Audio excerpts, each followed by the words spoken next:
Hello, जय हिंद। स्वागत है आपका हमारे YouTube चैनल पे।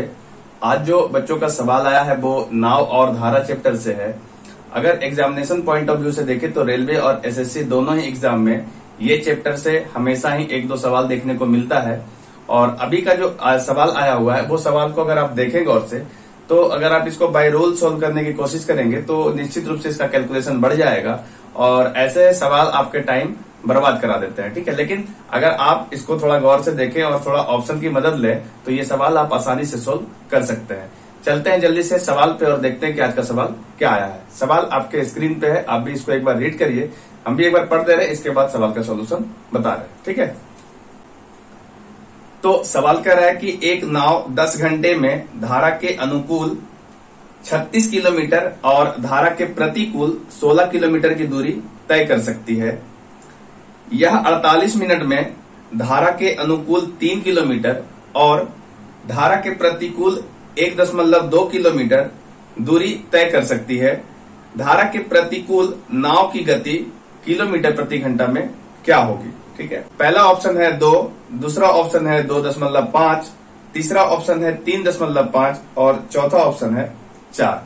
देखिए यहाँ पे जो सवाल बोला गया है कि 10 घंटे में 36 किलोमीटर और 16 किलोमीटर की दूरी तय कर सकती है, मतलब ये टोटल टाइम दे रखा है। ठीक है, धारा के अनुकूल और धारा के प्रतिकूल, मतलब ये कि एक धारा के साथ चल रही है और एक धारा के विपरीत चल रही है। ठीक है, तो धारा के साथ चलती है और धारा के विपरीत चलती है तो टोटल 10 घंटे का समय लेती है, जिसमें 36 किलोमीटर और 16 किलोमीटर की दूरी तय होती है। वहीं 48 मिनट का टोटल समय लेती है जब धारा के अनुकूल जो है 3 किलोमीटर तय करती है और धारा के प्रतिकूल 1.2 किलोमीटर तय करती है। देखिए धारा के अनुकूल जो है उसको हम लोग धारा और नाव दोनों की चाल को जोड़ के बोलेंगे, क्योंकि अनुकूल का जो मतलब होता है धारा के साथ होता है। तो देखिए ये आपका जो नाव की चाल हो गई भी हम बोल रहे हैं, और ये यहाँ पे x जो हो गई धारा की चाल हो गई। ठीक है, तो ये आपका हो गया अनुकूल। ये कौन सा चाल हो गया? धारा के अनुकूल, मतलब धारा के साथ। तो जब धारा के साथ चलेंगे तो नाव का और धारा का दोनों का जो चाल जुट जाएगा।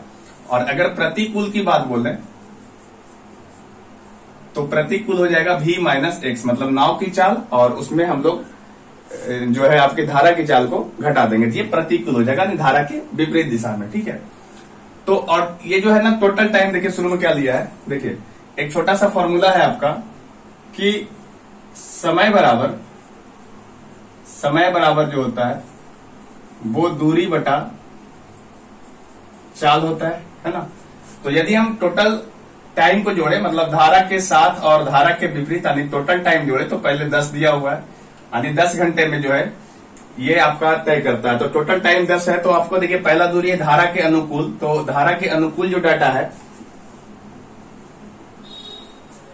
तो धारा के अनुकूल जो है 36 किलोमीटर चलती है। ये देखिए 36 किलोमीटर चलती है, तो ये आपका दूरी हो गया और इसके लिए हम लोग चाल कहेंगे तो v+x कहेंगे प्लस, और धारा के विपरीत जो है वो 16 किलोमीटर चलती है तो 16/v-x कहेंगे, और ये टोटल टाइम आपका 10 घंटा लगा हुआ है। ठीक है, वहीं आपका जो दूसरा है वो बोला 48 मिनट का समय लेती है। ठीक है, जब हम लोग धारा के साथ चलते हैं तो 3 किलोमीटर चलता है, तो 3 बटा यानी दूरी और बटा इसका चाल जो होगा v+x प्लस, और फिर 1.2 किलोमीटर है धारा के विपरीत तो v-x बराबर, ये टोटल 48 मिनट दिया है तो हम घंटा में कन्वर्ट करेंगे तो 60 से भाग दे देंगे तो ये 12×4 = 48 और 12×5 = 60 यानी 4/5 हो जाएगा। ठीक है, तो हम लोग क्या करेंगे, इस समीकरण और इस दोनों समीकरण को, इसको हम समीकरण 1 बोल सकते हैं और इसको समीकरण 2 बोल सकते हैं। अगर दोनों समीकरण को हम सोल्व कर दें तो यहां से आपका जो है पूछा गया है कि धारा के प्रतिकूल नाव की चाल क्या होगी, यानी धारा के विपरीत नाव की चाल क्या होगी। तो धारा के विपरीत नाव की चाल है v-x, तो ये आपको v-x का वैल्यू दे सकता है। लेकिन यदि इसको हम सोल्व करने बैठे तो हमारा काफी समय बर्बाद हो जाएगा, और किसी भी कॉम्पिटेटिव एग्जाम में जो है समय का बचाना काफी जरूरी होता है। तो हम लोग यहाँ से ऑप्शन की मदद लेंगे कि ऑप्शन क्या कह रहा है। देखिए 4 ऑप्शन दिया हुआ था, यहाँ लिख दे रहे हैं। पहला ऑप्शन दिया हुआ था 2, दूसरा ऑप्शन है 2.5, तीसरा ऑप्शन है 3.5 और चौथा ऑप्शन है 4। ठीक है, तो इस चारों ऑप्शन में से जो सबसे आसान ऑप्शन होगा उसे हम पहले चूज करेंगे। ठीक है, तो सबसे आसान ऑप्शन इसमें 2 दिख रहा है, तो हम लोग क्या करेंगे कि 2 है जो धारा के विपरीत यानी v माइनस एक्स का वैल्यू ये आपका दिया हुआ। पहले पूछा था कि धारा के विपरीत नाव की चाल क्या होगी, तो धारा के विपरीत नाव की चाल क्या होगी, हम लोग v माइनस एक्स माने हुए हैं। इसका मतलब ये चारों जो ऑप्शन दिया हुआ है ये v माइनस एक्स का दिया हुआ है, ठीक है। तो हम लोग बारी बारी से v माइनस एक्स की जगह पे जो सबसे आसान ऑप्शन है पहले उसको चूज करेंगे। तो सबसे आसान इसमें 2 लग रहा है, तो हम लोग 2 रखेंगे। जब यहाँ पे v माइनस एक्स का वैल्यू जब 2 रखेंगे तो देखिए ये समीकरण क्या मिलेगा, 36 upon v plus x plus यहाँ जब 2 रखेंगे तो ये वैल्यू 8 हो जाएगा और बटा 10, और ये जो 8 है जब हम लोग इसको उधर माइनस करेंगे तो ये वैल्यू 2 आ जाएगा, ठीक है। तो v प्लस एक्स का सॉरी v ये प्लस में है, तो v प्लस एक्स का वैल्यू जो है 18 आ जाएगा, ठीक है।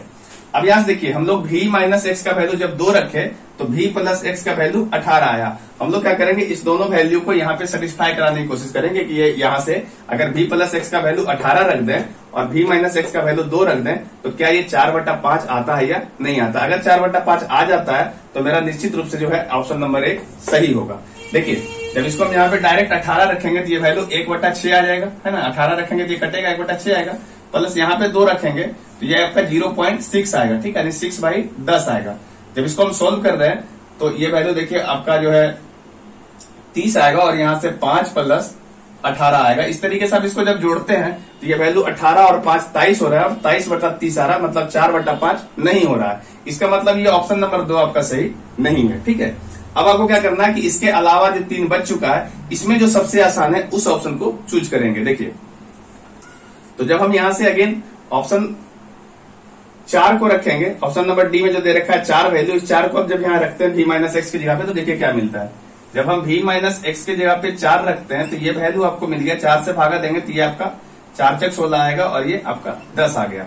यहां से हम लोग देखिए 36/v प्लस एक्स का वैल्यू रखेंगे तो ये 6 आ रहा है और यहां से v प्लस एक्स का वैल्यू 36/6 आएगा, इसका मतलब 6 आ रहा है। अब यहां से v प्लस एक्स की जगह पे 6 रखेंगे और v माइनस की जगह पे अगेन 4 रखेंगे। देखिए ये वैल्यू क्या आ रहा है, तो अगेन यहाँ पे हम अगर 6 रखेंगे तो ये वाला वैल्यू 2 आ जाएगा, क्योंकि v प्लस एक्स का वैल्यू हम लोग 6 रख दिए, प्लस यहाँ से अगर 1.2 को हम 4 से भागा देंगे तो ये वैल्यू 4×12 होता नहीं 0.3 आएगा और इसको हम कट करेंगे तो ये 10 आ जाएगा। यहाँ से देखिए आपका जो एलसीएम है वो 10 आ रहा है और ये वैल्यू आपका 5 + 3 आया। इसका मतलब ये वैल्यू जो है 8/10 आ रहा है, जिसको हम कैंसिल करेंगे तो 4/5 आएगा। तो आप देखें कि जब हम ऑप्शन नंबर 4 को जब यहां से हम लोग 4 पुट किए v माइनस एक्स का वैल्यू, ठीक है, तो आपका v प्लस एक्स का वैल्यू 6 आ गया। और जब हम लोग 6 और 4 को अगेन दूसरे इक्वेशन में रख करके देखे तो बिल्कुल उस इक्वेशन को सेटिस्फाई किया। इसका मतलब ये हुआ कि धारा के प्रतिकूल यानी धारा के विपरीत दिशा में जो नाव की चाल है वो 4 किलोमीटर प्रति घंटा है, ठीक है। इस पर का सही जवाब ऑप्शन नंबर डी होगा। उम्मीद है आपको ये सवाल समझ में आया होगा। अगर आपका भी कोई ऐसा सवाल है तो हमारे व्हाट्सएप नंबर पे भेज सकते हैं, जो भी इसका उचित सॉल्यूशन होगा वो आपको हम जरूर प्रोवाइड करवाएंगे। अगर आप चैनल पर नए हैं तो चैनल को सब्सक्राइब कर सकते हैं और अपने दोस्तों में शेयर कर सकते हैं। तो आज के लिए इतना ही, मिलेंगे नेक्स्ट वीडियो में, तब तक के लिए जय हिंद।